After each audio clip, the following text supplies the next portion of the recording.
Welcome to Astroventure, the DSLR astrophotography channel.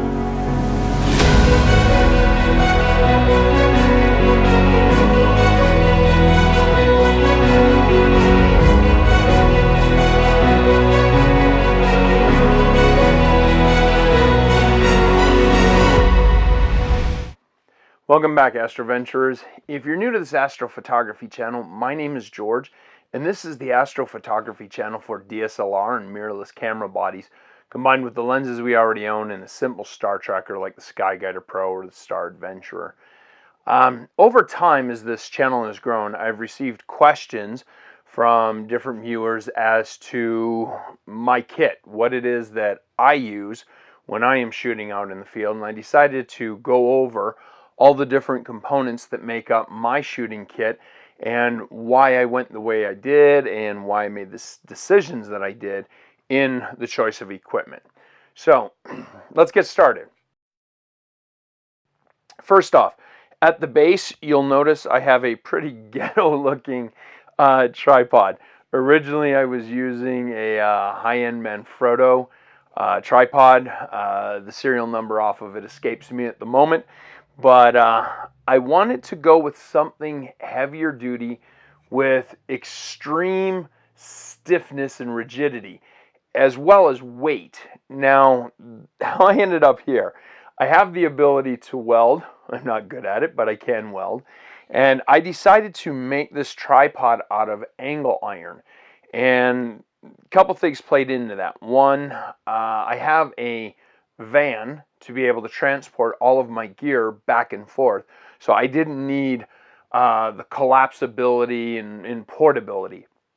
The other thing was that I wanted it to be heavy. We occasionally get winds here in the desert, and I just wanted it as rigid, heavy, solid as I could be.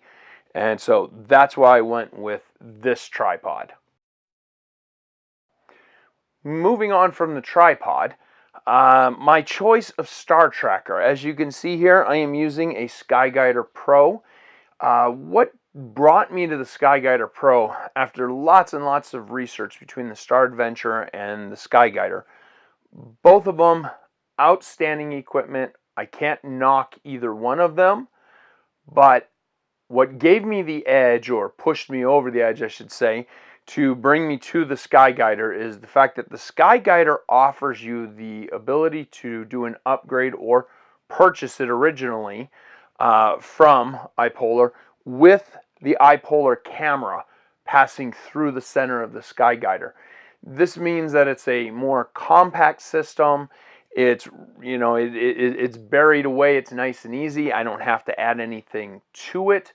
And it's as simple as plugging in and plugging into the computer, and I can get my polar alignment. It doesn't get any easier, as well as I liked how compact the Skyguider Pro is. The downside, though, with the Skyguider as opposed to the Star Adventurer, the Skyguider uses a much more inferior wedge to do your polar alignment. And you know, I've heard some people say that, oh, well, it's okay. Yeah, well, okay isn't good enough, because the fact is that just micro wiggles that this has in it translate to drastic misalignment on the stars.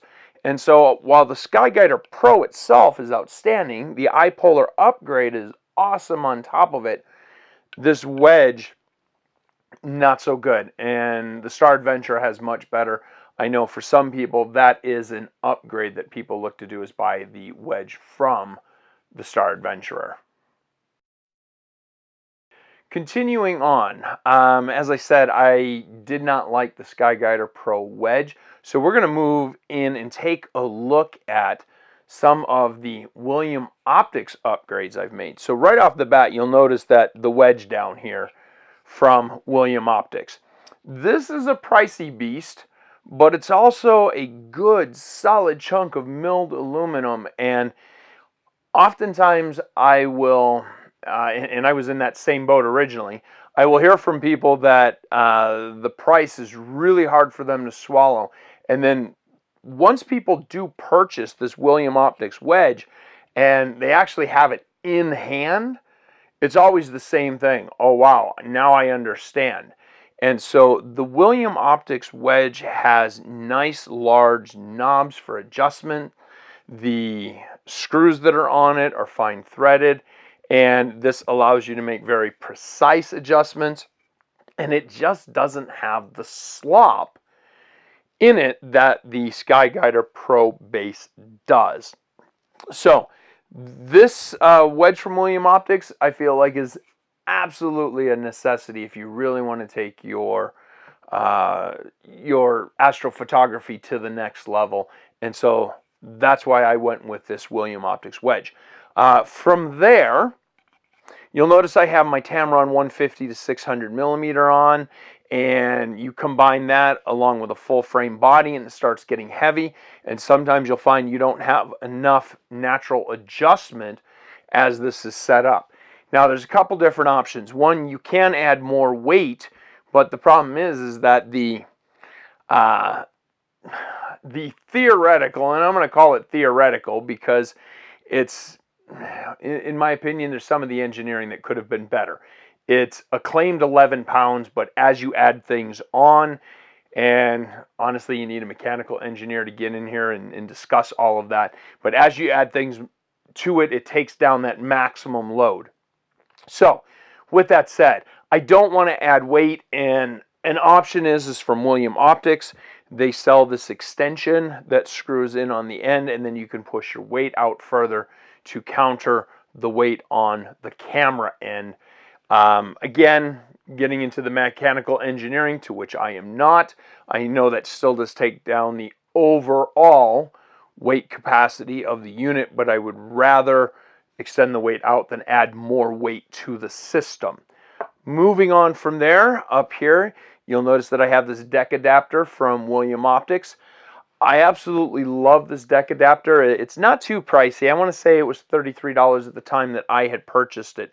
The benefits, though, it gets rid of the 2 screws on the deck adapter that comes from SkyGuider, and that eliminates running into this screw on the back for the mounting bracket. Now, I'm not going to say it, well, I should correct myself. It doesn't exactly eliminate it, but it really minimizes having to ever move the adjustment screw that comes with this deck adapter. So this is another piece of outstanding equipment from William Optics. And so that's my 3.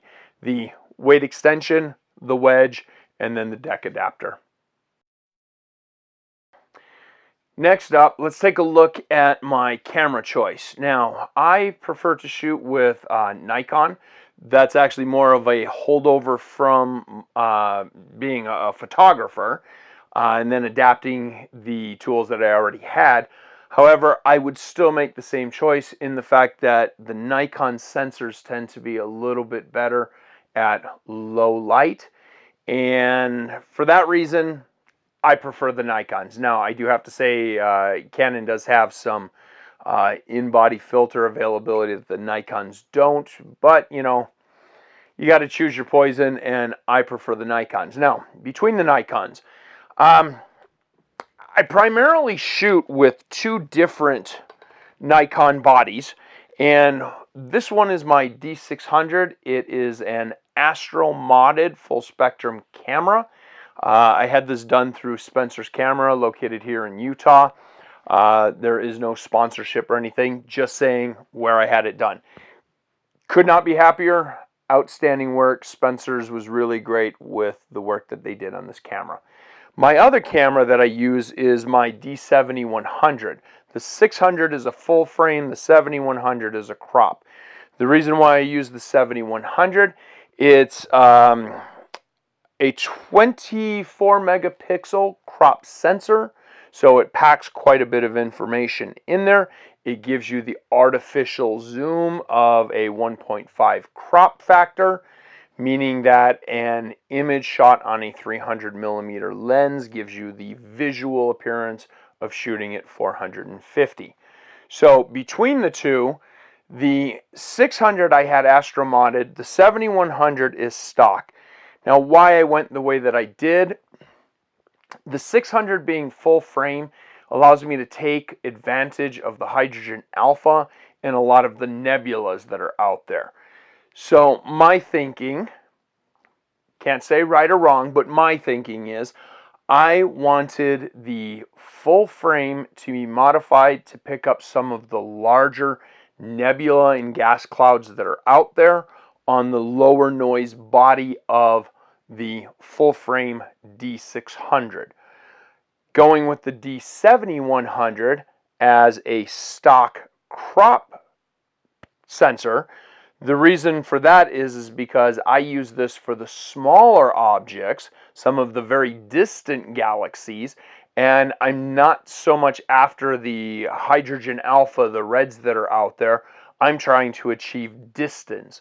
And so with this high megapixel packed into a small crop sensor tied with a lens like my Tamron 150 to 600, that allows my 600 to act like closer to a 900 millimeter lens. So that was my choices. The 600 fully astro modded for shooting the larger nebulas and gas clouds, the 7100 for when I want to reach out as far as possible.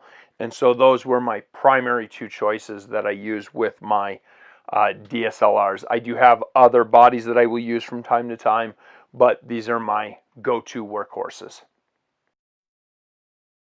Moving forward from the camera bodies, let's take a look at lens choices. I actually split my my workload between two lenses. One, this is the Tamron 150 to 600 millimeter lens. I like this one because for the price and the reach that it gives you, can't beat it, and it's pretty darn good glass. I've been really happy with it. And so the 150 to 600 really gives me a lot of versatility. Now, if I want to go for something that is fainter or it will fit within a 300 millimeter focal length, for that one I like to use my Nikon 300 millimeter f4 prime. And the reason being is, as an f4, this lens will allow more light in, and because it is a prime lens, meaning that it has a single focal length, it is going to be sharper than any variable zoom lens could possibly hope to achieve. So I will bounce between the two. If it will fit within my 300 and it will mostly fill up the frame, I will go to this one because you can't beat the glass in this lens. However, if that is not so much of a factor because the target, I need more reach, or I just want the versatility, I end up back at the Tamron 150 to 600. Now, one other little piece of gear that is kind of insignificant but very important. You'll notice I have a rubber band on this lens, and the reason being is that with my Tamron and many other lenses that are variable zoom, once you zoom them out, they don't all have a lock to lock the lens in place, and you can get lens creep and it will crawl back into the body, and then it messes up a night of shooting. I simply keep this rubber band on the lens body, and whenever I zoom out, I will then put the rubber band onto the extended portion and then seat by retracting the lens back into the camera a little bit so it hits that rubber band, and then I don't have any lens creep. It's a dirt cheap 5-cent fix that works amazing if you have a lens that does not lock in place. And I find it to be a lot easier and more friendly than using tape on a lens, and then you have to worry about residue and stickiness being on there, or it just simply doesn't stick in the cold. But the rubber band, tried and true, it works. It's probably the best bang for buck in my astrophotography kit. One other piece of equipment that I wouldn't exactly call a part of my normal nightly shooting, however it is always in my kit, is my ASI Air Pro. And the ASI Air Pro has really proved itself valuable for trying to find targets that are so small you can't see them, or too faint that you can't readily see them. And through the plate solving capability with the ASI Air Pro, I'm able to dial in onto a target and find it in the night sky. And I can't tell you how useful that has been, particularly for faint targets. Additionally, and I wouldn't call it a part of my kit yet, and it's why I haven't included it in this video, is I am doing a bit of testing and working with it. I have used my ASI Air Pro to do guiding because the Sky Guider Pro is set up to do that. But I'm not ready to call it a part of my kit yet, and that'll be a future video. But the ASI Air, particularly since the new one has come out, if you could pick up one of the second generation ASI Air Pros for a good price, please consider doing it. It's well worth it. The one thing I want to caution you though, make sure that the power, the DC 12 volt input, is not worn out. That seems to be a complaint, that this gets worn out and you lose connection. But it's absolutely worth it, and in time I am sure that I will start to use it more for my guiding than I have so far. Finally, intervalometer. You absolutely have to have one. I have a video on this particular intervalometer. It's the Pixel Pro TW283. This is the wireless one. You can also use it wired if you would like. But I have found this to be absolutely amazing, and just because of the fact that when I was using a wired one, inadvertently it always happened that in the course of a night working in the dark, I would always end up knocking this off. It would fall, and due to the weight of the handhold device, it would unplug itself and hit the pavement, and unfortunately I've killed a couple of them. Having the wireless one, I could put it into my pocket, or I could set it on the small little table that I put next to my setup. However, I have learned for some reason this thing is hypersensitive to being bumped with these buttons, and I don't keep it in my pocket anymore. But going with wireless, one of the best upgrades I did. Difference in price was about 25 bucks. I found it even cheaper on Amazon after the fact. But it's absolutely well worth doing it, because I just don't drop my intervalometer anymore, and no longer do I have to worry about my night coming to a sudden end because I killed the intervalometer. And I've saved money because I'm no longer dropping, breaking, and replacing. So there you have it. That's my entire kit for astrophotography. And if there's anything that you have questions on, feel free to add it in the comments below. And if you are new here, we do have a Facebook group called Astroventure DSLR. Love to see you there. So please consider subscribing and ringing the bell. Until next time, I wish you clear skies and uneventful nights.